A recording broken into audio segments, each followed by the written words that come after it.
किसान भाइयों, अभी जनवरी का महीना जो है उसका लास्ट एंडिंग होने वाली है और जो किसान भाई सब्जी की खेती करते हैं वो अपने खेत की तैयारियों को लेके और अपने खेत में कौन से बीज की बुआई करनी है, कौन सी फसल लगानी है, उसके लिए पूरा एकदम रेडी हो गए हैं। बहुत सारे किसान भाइयों का कमेंट आया था कि जब हम बेसल डोज जो होता है उसमें हम कौन सी ऐसी खाद का, कौन सी ऐसी उर्वरक का किसान भाइयों प्रयोग करें जिससे कि हमारी जो फसलें हैं वो बढ़िया से ग्रोथ करें, उसमें खूब पैदावार हो और खूब ज़्यादा उसमें फल निकल के आए।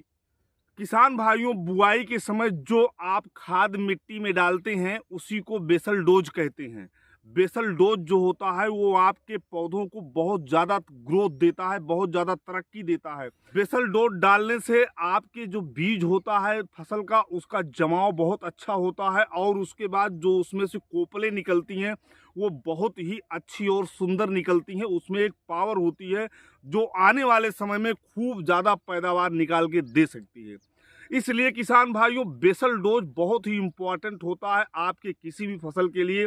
आज हम बात करने वाले हैं सब्जी वरीय फसलों में जो बेसल डोज आपको डालना है। भिंडी है, खीरा है, नेनुआ है, ककड़ी है, बोड़ा है, जो भी आपको डालना है उसी के बारे में किसान भाइयों आज इस वीडियो में हम बात करने वाले हैं। किसान भाइयों, मेरा नाम है पंकज तिवारी और आप देख रहे हैं आपका अपना यूट्यूब चैनल पंकज की किसान पाठशाला।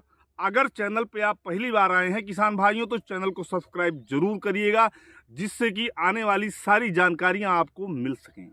किसान भाइयों, अगर हम खेत की एरिया की बात करें तो हम एकड़ में बात करेंगे। बहुत सारे किसान भाई बीघा में बात करते हैं और भारत देश बहुत बड़ा है, यहाँ पे बहुत ज़्यादा राज्य हैं तो एकड़ में सारे लोग समझ सकते हैं, लेकिन अगर हम बीघा, कट्टा, किल्ला ये सब बात करते हैं तो सारे लोग नहीं समझ सकते हैं।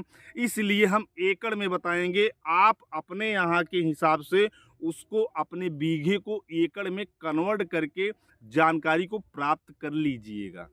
किसान भाइयों, 1 एकड़ में अगर आप खीरा लगाने जा रहे हैं या भिंडी लगाने जा रहे हैं, नेनुआ, ककड़ी, तरोई, कद्दू, लौकी कुछ भी लगाने जा रहे हैं, 1 एकड़ में आपको 2 ट्रॉली खाद की आवश्यकता है जो गोबर की सड़ी हुई खाद होती है।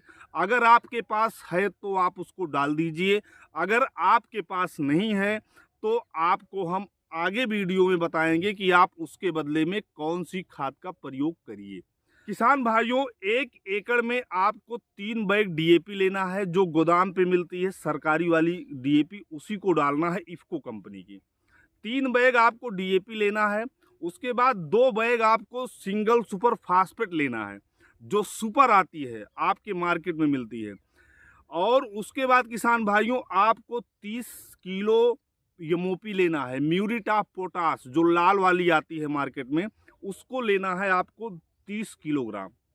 इसके बाद किसान भाइयों, अगर निमेटोड की समस्या आपके खेत में है, जड़ गलन की समस्या आपके खेत में है, तो आपको 1 एकड़ में 5 किलोग्राम कार्बोफ्यूरान जरूर मिलाना है।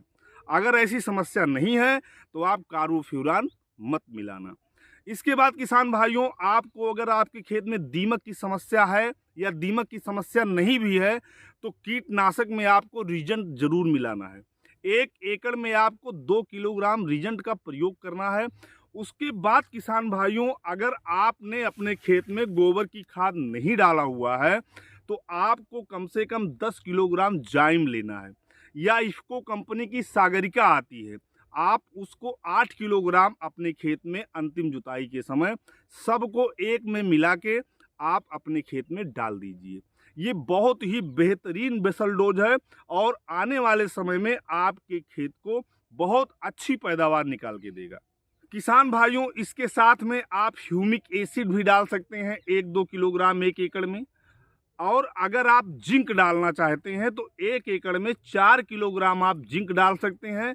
लेकिन ध्यान आपको यही रखना है कि जिंक को आप जो है अकेले में डालना, आप उसको जो है डीएपी के साथ या आप उसको सुपर के साथ में मिला के मत डालना, नहीं तो उसका जो रोल होता है वो कमज़ोर हो जाता है।